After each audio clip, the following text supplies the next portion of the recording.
Yo, what's going on, homies? It's your boy Stumped back for another OPTC video, and in today's video, we're updating our PvP Pirate Rumble tier list, taking all of the characters since the 9.5 anniversary, putting them onto a tier list for you guys, and changing up some things to sort of give you guys a better idea of what are the best characters to use in the PvP game mode. So today is the tier list. We're basically breaking down every single character.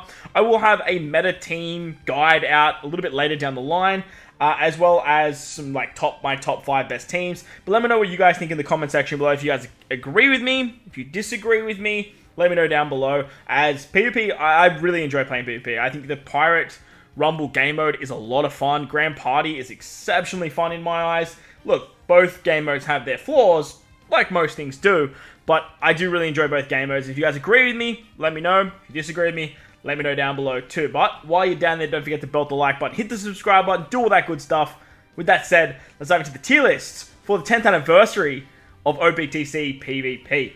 Alright, so way back when, I think myself and Itachi put together this particular tier list, and this was around the time of the Toby Robo, this was around the time of Blackbeard, Cross Guild, all of those particular characters that just hit the game for the 9.5 anniversary. Since then, we've had a lot more additions. We've had level limit breaks of some of these characters. We've had level limit breaks of Super Sugo characters. We've had a couple more PvP Legends. We've had 6+s. And obviously, we've had the big ones that are the Super Sugos for the 10th anniversary. So at the top here, just to break down the tiers quickly, we have the top 10 in order. This is my top 10 in terms of the PvP game mode. If we're talking Grand Party, I think Gear 5, 6+, he still holds the cake as pretty much the best leader. He might have been dethroned as of recent times, but as of like right now, we'll have to wait and see on the next rule set. This particular Gear 5, I honestly still think is the best PvP character in the game. He's so freaking strong, like that he just demolishes teams.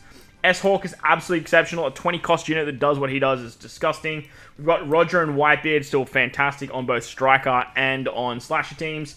Zoro is pretty much a staple on your Free Spirit builds. Zoro Sanji causing havoc over on the Slasher team. You have the combination of Cross Guild and Roger and Odin doing what they do over on the quick-driven Slasher team.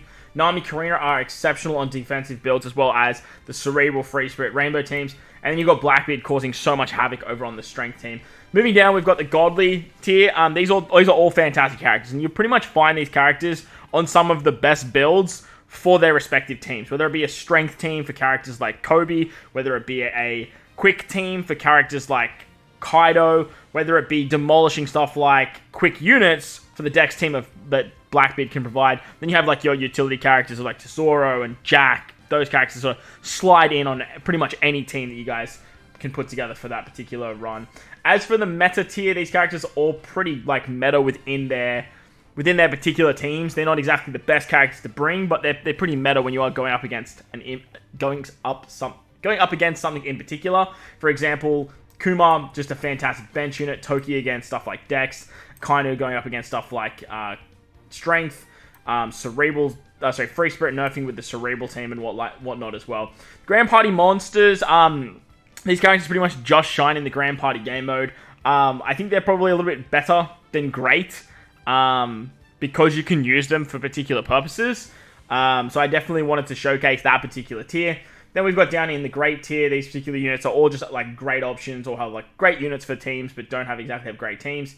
You have the Terrific with Advantage, which means that you're basically only ever using these characters is if you know what you're coming up against and you know what you're fighting, and you're basically utilizing that to your advantage. Then down we've got an option like you can use these characters on teams, I guess, and then you got Great Unit with a bad team. Defensive Beasts, these are basically only defensive options. Remember, Grand Party, they do take defensive options into consideration. Okay, it's pretty much like whatever. Bugs is Nami, and then you've got pretty much just bad. Like, anything down here is bad, but as you can see, we have a lot of characters to talk about. Since the 9.5 anniversary, there has been a lot of releases, a lot of characters to talk about. We're not going to break down all of them individually unless they're worth it, but we're definitely going to find a place for them on the tier. But as for the tier so far, we're going to do some big changes. Blackbeard's going to come down. I found that like Jack and Blackbeard, they're pretty much interchangeable, to be honest. Nami Karina, I definitely want to give a little bit more credit to. Like, Cerebral has been just demolishing stuff like Free Spirit, and Nami Karina, they're definitely there for it. Zoro Sanji, I think, is actually a little bit better than this Zoro now. This Zora is a defensive monster, but Zora Sanji, like, with the Slash team, has just gone to the absolute moon. Honestly, like, no matter how you rock it, if you run it like this, like, yeah, it still works exceptionally fine. As for Roger and Odin and then Cross Guild, they're, like, on the cusp of falling out of the top 10, in my opinion. They're still very good, but, like, they're right on the cusp. Blackbeard, I don't want to take out because he's basically replaceable on that particular team. Being the strength team with something like these two units here, no matter what you run, like, you can do some really, really cool stuff. Roger and Whitebeard, they have fallen off, in my opinion. They're probably somewhere around here. Now I'm thinking about it, this Zora is actually a monster. He's actually so good. I take back what I said. That Zora is disgusting. He's basically irreplaceable on the Slash team. So, sorry, on the Free Spirit team. So, looking at godly units, I want to take Momo. Momo's really good, but I don't know if I would say he's a godly unit nowadays. I'm going to take him down. He still sort of fits in with the meta, but I don't think he's a godly character. I think Yamato, even with her level limit break, she got a little bit better. But I don't know if I would say that she's still in the echelons of, like, Shanks and Odin. She's been hard replaced in a lot of Psy-based teams. So we're gonna move her down. As for this Gear 5, I'm going to bring him down to Great. I think he's just a great option. Rayleigh's going to come up onto Grand Party Monster. I've seen him pop up on a lot of Grand Party teams, purely because he can work on so many different teams. Same with Kid. He's a fantastic Grand Party option. Probably so is this Luffy, to be honest, because of the whole, like, running two Luffy situations. Kawamatsu is a great bench character, so he's pretty good for Grand Party. As for other godly characters, I'm pretty happy with everyone. Yeah, I'm pretty happy with everyone here still in godly. No one's really fallen off, to be honest, in terms of, like, replacements for what teams. Big Mom's starting to see a little bit of a dip. Blackbeard's pretty much, he's starting to fall out. I think I'll bring Blackbeard down to meta. This Sobermask with his limit break expansion. This Toki I'm going to bring down to Terrific with advantage. I don't see people running Toki anymore. Oh, no, actually, I kind of do. Pretty much just a great unit. Yeah, actually, I do because of the debuffing removal. Very, very good for debuffing removal. As for Roger, Roger's pretty much just a great character now. I would run Roger over Momo, but he's pretty much just great. This Boa, honestly, I was very disappointed with this Boa. I'm going to bring her down to Terrific with advantage. You're basically only ever using this Boa if you are running against Free Spirit. This Bullet I'm bringing up into meta. He's just like a must-bring for, like, driven Dex teams nowadays. He's actually just so fantastic. As for everything else, this Smoothie's not terrible. She's a good bench option. Law, I'm going to bring down to Grand Party Monster. Like, you pretty much only use him in Grand Party, whether it's for a Free Spirit side / 3-time team. Honestly, he's probably just great, to be honest. Not really going to give him that much love. As for everything else, I'm pretty happy with everything else. Oh, Robin Koala, I'm going to bring up to meta. Robin Koala is probably one of the most undervalued PvP characters.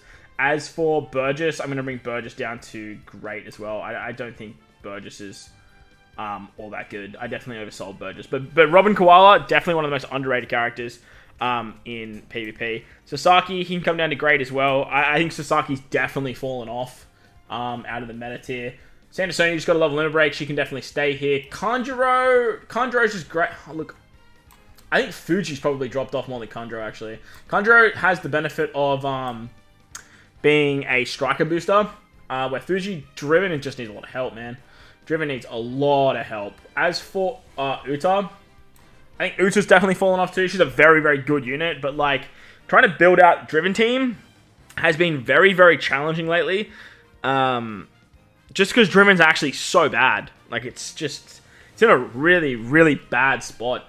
Moria still holds his own. Apu still holds his own. Especially when taking on Sai. And the whole being a 20 cost unit. So, that's definitely a positive. Fuji's like, look, you could make an argument to me for Fuji to stay in meta. But, look, that's pretty much how I'm going to cut the cookie right now. So, let's scroll on down. And let's take a look at some of these characters. Dofi Sugar. Dofi Sugar goes on the Cerebral team. They also go on the Driven team. Look, they're okay, I guess. They do damage over time, but, like, you're not running this character. Like, it's just they're not a good character. Oh, this chick needs to come down. I tried to use Lilith, but she's just not good. She's just not a good character at all. But yeah, talking about Dopey Sugar, like, they do damage over time, but they don't really do that much damage over time. Yeah, like, they're okay, I guess. But as for Moria Perona are just bad. Like, they're just a bad character. Like, a really bad character. I would not run them. Shark. S-Shark was a PvP legend. So he's a 20 cost legend.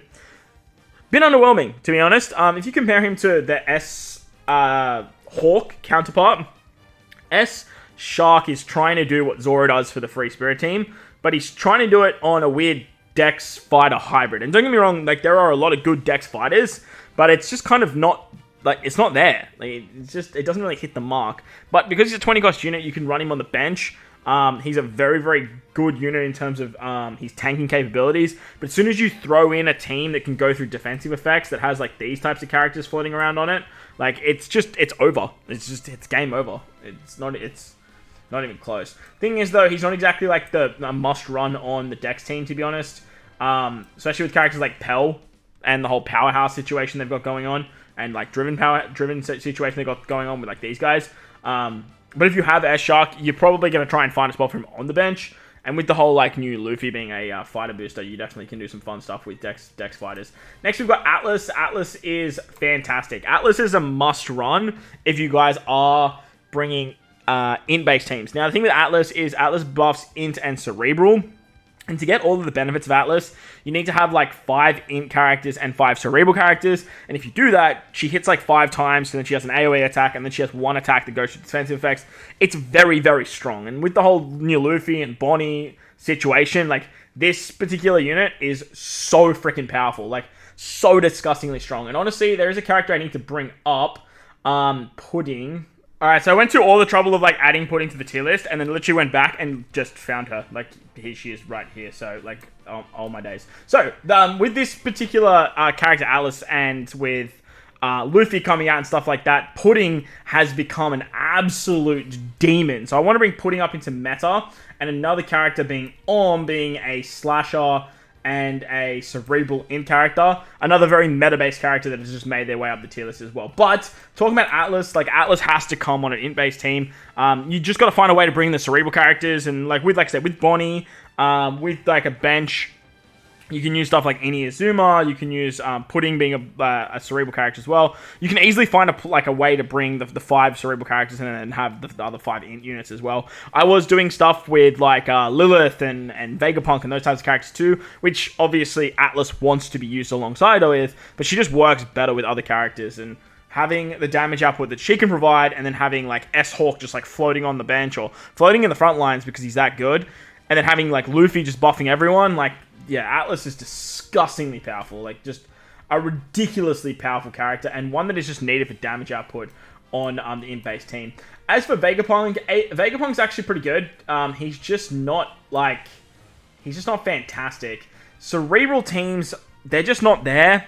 And then trying to make the int team int cerebral, you just lose out on some disgustingly strong characters, namely S-Hawk, and then obviously, like, the new Luffy as well. But you can do stuff with Vegapunk. He has, like, a really big special rollback that you can use. He also does a bunch of debuffing and, like, a 40% HP cut, which is strong, but for, like, the amount of cooldowns he needs and whatnot, he's just, like, a big 55 cost unit that isn't exactly providing all that much for your team. He's not a bad unit. Like, he's a great unit if you are running those in-cerebral teams, but the team itself kind of lackluster. Kind of like this Uta, right? Like, she's a great character, but, like, the driven team in itself is just really missing a lot. As for Bonnie, though, Bonnie's really good. Like, Bonnie's a really good legend. Her 6+ is phenomenal in Rumble because she has a very similar ability to what the Cross Guild and Nami Karina are doing. She does 3 characters for rollback. It's not as big as what Cross Guild. I think I should probably be the same as Cross Guild. But the thing is, the enemy has to be above, like, 70% cooldown for this to work. And that's why running Pudding is so ridiculously strong, because Pudding's on a 22-second cooldown, gives 35% cooldowns, allows Bonnie to go right before your enemy goes, and then you have, like, Luffy hitting and S-Hawk hitting, and then Atlas hitting, Bonnie rolling back the specials, and allows you to just continuously roll off nice and quickly. But with Bonnie, Atlas, and Luffy, like, you just do so many good things. And same with, like, this S-Hawk character too. Like, he's fantastic. absolutely fantastic. But Bonnie's ridiculous. Very, very good unit. Her being cerebral now too activates the Atlas passive for int and cerebral characters. And then literally with 1, 2, 3, and then you throw on the bench as well, you can do some really, really nice stuff there. So Bonnie, fantastic legend, especially if you have her 6+ in the PvP game mode. As for the CP0 unit, they're okay. The main upside to them is they are a 20 cost cerebral int character. They're nothing special at all, but they are just like an actual... I'm going to put them up in your option, actually. Because of that dual typing for Atlas, they are an option to be running on the bench. As for Lord Beppo, I actually really enjoyed. I think Lord Beppo is an exceptional character. I ended up making a very fun cerebral slasher build. Lord Beppo are weird in the sense that if they're on a cerebral team, if you have 5 cerebrals, they do damage, and then if you have 5 slashes, they actually heal. However, if you have 5 cerebrals and 5 slashes, you can actually get both of these abilities to proc. So what I was doing is I was building out a cerebral slasher based team, trying to implement like 5 int characters and then having Atlas and S-Hawk working, and it actually worked really, really good. But the amount of hoops I had to jump through to get this particular character to work, because you had to bring characters like Shank's crew, you had to bring characters like Carrot Wanda. I don't know where I put Carrot Wanda. Carrot Wanda should be in option. Yeah, I'm actually going to bring them up to great. They're actually a really good character. You had to bring stuff like Carrot Wanda. We had to do stuff with like Utar, and it was a little bit finicky to try and get everything to work in the way that I wanted it to work. But all in all, they were actually really, really fun to use. They're a really good character when you got everything working. However, they just weren't in the top echelons of teams. They weren't even close to being in the top echelons of units. But they were a lot of fun in the Rumble game mode anyway.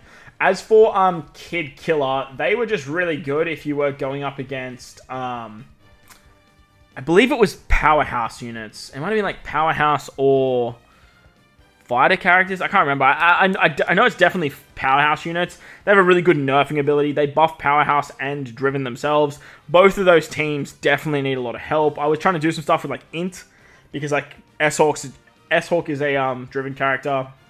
And then trying to put together like Uta and whatnot as well. They're not bad. Like if you're going up against Powerhouse teams which you don't necessarily see, you definitely can run them. But the Driven Powerhouse teams, they just need a lot of work. They do a lot of damage though. They're a pretty good damage dealer.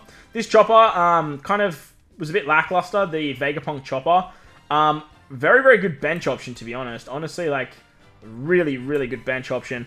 I've seen a lot of people running this Chopper on a bench or even in the front lines with the new int-based team. Definitely a character to look out for. Does a monster heal, like a monster heal. It can actually be very, very scary. So just be mindful of Chopper if you see him on a bench. I'm actually going to bring Cracker down to Grand Party Monster. Nowadays, you only really use him for the cooldown reduction. I don't really see him used anywhere else. And I think Kid can probably come down to Great as well.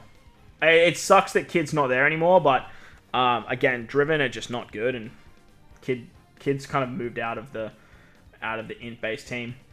Scrolling on down now, we're into the good stuff.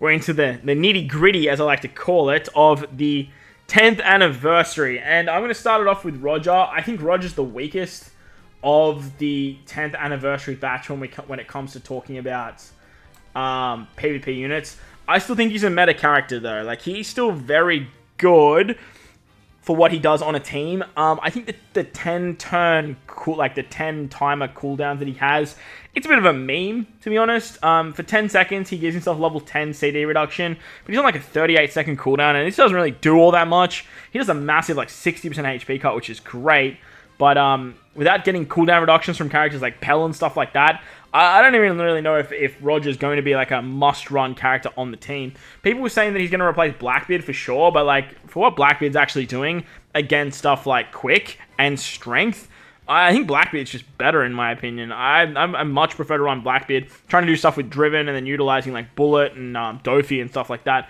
rather than doing stuff with Powerhouse with what Roger's doing. But he has some great synergy with Big Mom and with Pell up here at the top.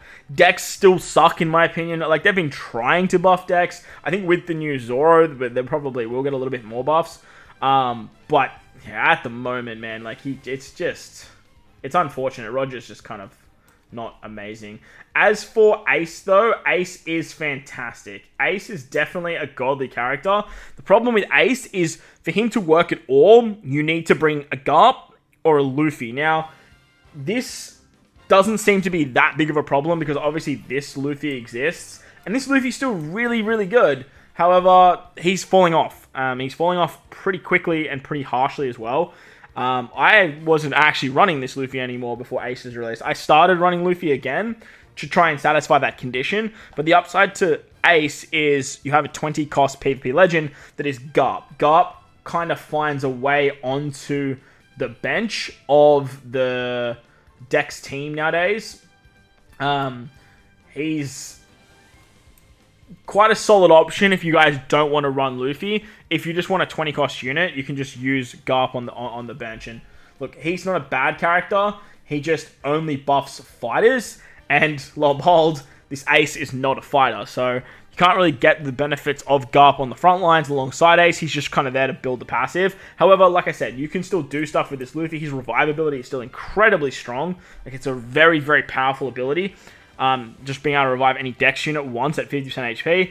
So you can still find a way to bring that Luffy very, very nicely, whether you're running him on the bench or running him the front lines, because Dex have a plethora, like a disgustingly amount of 20 cost characters. So having a spot for stuff like Luffy, Roger, and Ace all on the same team, it is actually very, very easy to do. As for a really wonky character that people were like, yo, this character sucks in PvP, we had Shanks. And honestly, Shanks is so close to my top 10 that it's not even funny. Shanks will buff, I think it's like fighters, cerebrals, slashers, and powerhouse characters as a whole. Now, obviously, his best place is going to be on the slasher team. He walked in on one of the best teams in the game and said, yo, here, hold my beer, and made the team better. He gives 20% cooldowns. He gives a shield, which is disgusting. He's just a good Kawamatsu, which is wild. He does damage. You can run him over on the Int team because he's buffing all of those characters as well. Like I said, he's so close to being in my top 10. The reason he's not is because he's replaceable on literally every team that he walks in on. He doesn't need to be there, even if he makes it better. Like I said, he makes the slasher team better, but he doesn't need to be there to make the slasher team what it is. Like this is the slasher team right here. Shanks being there, it's like a little added flair. I would have him there over something like Cross Guild and Roger and Odin, but for like the team that Roger and Odin and Cross Guild work with, if you don't have those pieces, the team is nowhere near the top 3 as where I think it is. So that's why I kind of have them a little bit higher. Not really as like a solo character, but for what they bring to their teams, it's kind of irreplaceable. Where Shanks, he kind of is replaceable in a sense. Depending on how you want to like cook it, like he could be there, depending on your depending on whatever logic you want to throw at me. I kind of want to put him there, to be honest. I don't know. It depends on how you look at it in terms of the value of the character being, well, this character and this character are only good if you satisfy their conditions and have all these other broken pieces to the puzzle to make it work. Where Shanks can kind of just go anywhere and just be absolutely exceptional. Yeah, look, I think I will put him in the top 10. Nah, I'll stick with my guns. I'll keep him just on the outside. I think it's my bias. My bias talking for why I want to put him up there. He's on quite a high cooldown too. I think he's on like a 20... Oh, he's only on like a 28-second cooldown, I think. But for what he does for any team you put him on, you're going to have really good value. I think he's... Look... No, I'll put him up here in the top 10. I just think he's way better than every single one of these characters. He's better than every single one of them. Kobe's still great, though. Yeah. And then for this, I think I'll take you out of the top 10. Shanks has got to be like here, honestly. Like, Shanks is so good. Shanks, he's really good. This is tough. Tough one. It's a toughie. Good old toughie. Honestly, Cross Guild have to kind of be there too. Yeah. I actually think that's probably more it.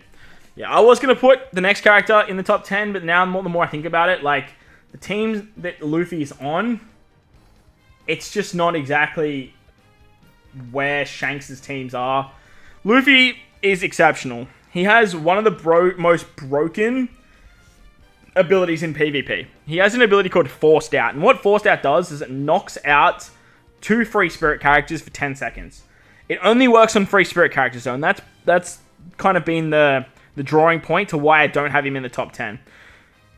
Blowing away free spirit characters is incredibly strong because there's free spirit characters everywhere. But the fact that it only works on free spirit characters does limit the character quite drastically.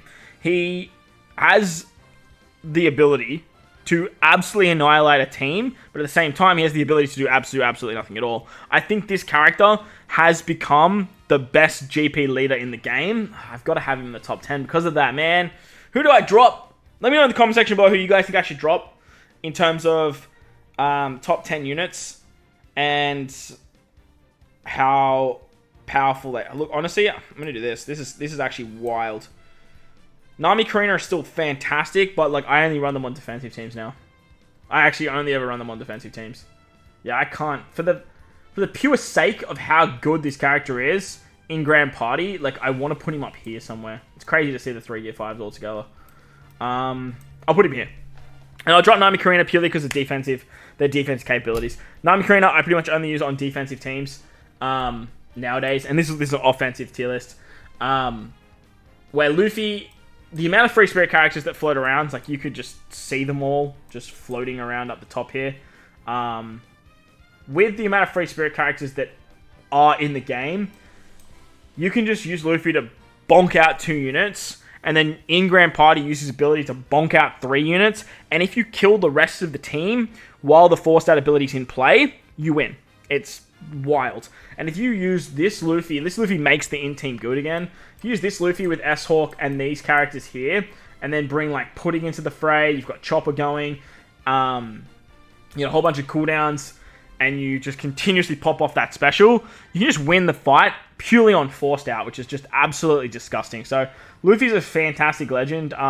Again, he's going to be so valuable in Grand Party. I've seen people max him out just purely for that game mode, and he's basically become the straight counter to this particular Gear 5 team. If you receive damage, you get the Gear 5 burst, this one right here. So you could take a burst, bink out your Luffy special, force out characters, and then win off a force out purely because you're using Gear 5, and it just wins you the fight. So fantastic character, not only in PvP but in Grand Party.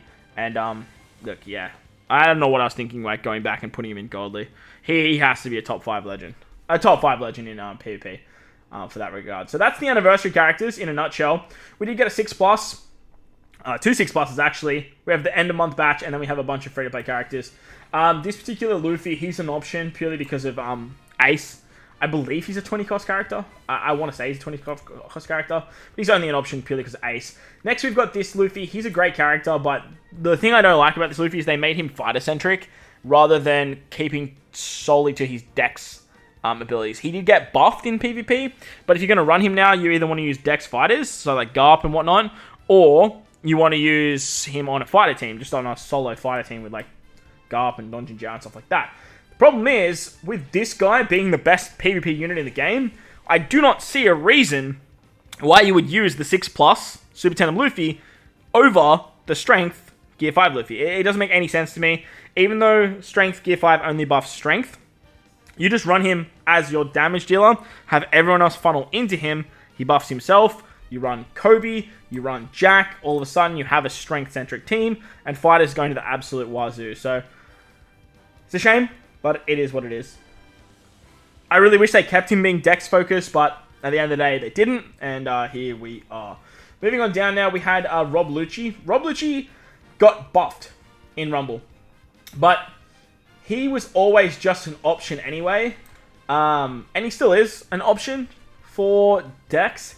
He buffs, or like he lowers defense and he does a lot of damage, but now I think he just became great. Again, he's another fighter option. You can definitely run the Dex fighter-based team, but he's not an option. Like he's not a character you're going to leap towards when you are putting together your Dex-based team. So he's just a great character. As for S-Snake, S-Snake is another great option. Again, Dex just got buff after buff after buff, but they just couldn't get where they needed to be. It's just, it's a bit unfortunate, to be honest. S-Snake being Powerhouse gets really nice buffs from Pell as well. Same with this particular Lucci, gets really nice buffs too. But she never really did that much for me when I did my showcase. So, yeah, she's just a great unit. As for the two new characters, I haven't really seen too much of what Sanji does. I think Sanji buffs Sai. He buffs Sai and he debuffs Int. He does a lot of damage too. If you're going up against Int characters, he's going to hit very, very hard. Like, very, very hard. He's a free spirit character too, which is great. Which means you can run him on the Sai free spirit team. And he does a lot of damage, but his passive isn't exactly super powerful unless you are versing Int units. I'm going to leave him in Terrific with advantage for now. I don't have the unit. I haven't seen any gameplay on him, so I'm just going to put him here just purely off what I'm reading. But I do think he's quite good, and I definitely could see him used on the Sai Free Spirit team, especially for taking down Int, because Int is just demolishing Free Spirit right now, and he could be the answer there. But as for this Zoro, man, this Zoro is scary. Now, this is, alongside Ace, what decks need. And to get this guy to work, you need a Luffy on the team. So, like, that's where this Luffy just stays meta. But running these two together with Luffy at your disposal is going to make the Dex team where it needs to be. The Zoro gets extra buffs if you have Straw Hats on the team. He solely buffs Dex. There's no, like, Dex and Slasher shenaniganry. It's only Dex, which is great. He does very similar to stuff to what this guy does in terms of putting up a counter stance and provoke. He buffs defense, but then he also does 1.2 times his attack to one enemy that goes through defense. Now, this is a really big hit, and a little bit of damage that Dex kind of needs. Ace brings a lot of damage, but this damage that Zoro actually provides is actually very, very good. He's a godly character. If you pull him, you're basically only ever going to use him in PvP and in as a support unit, besides maybe this PKA, but he's very, very good. Not worth summoning for, but like in the future, if you pick him up, you'll be very, very happy. So it's going to round out the tier list for the PvP characters as of the 10th anniversary. A whole new top 10, as you guys can see here. Big changes, obviously, taking out like Nami, Karina. You could probably argue like Zoro Sanji could come out. You could argue that Shanks comes out and you have Nami Karina up here. Potato, however you cut it. Like these characters are still so close to the top 10 anyway. But that's going to be my top 10. Let me know down below what you guys think. If you guys agree, if you disagree, all that fun stuff, let me know down below. While you're down there, belt the like button, hit the subscribe button, do all that good stuff. Most importantly, wherever you guys are in this beautiful world, please remember to enjoy the rest of your day. As always, homies, thank you all for watching, and I'll catch you all in the next one.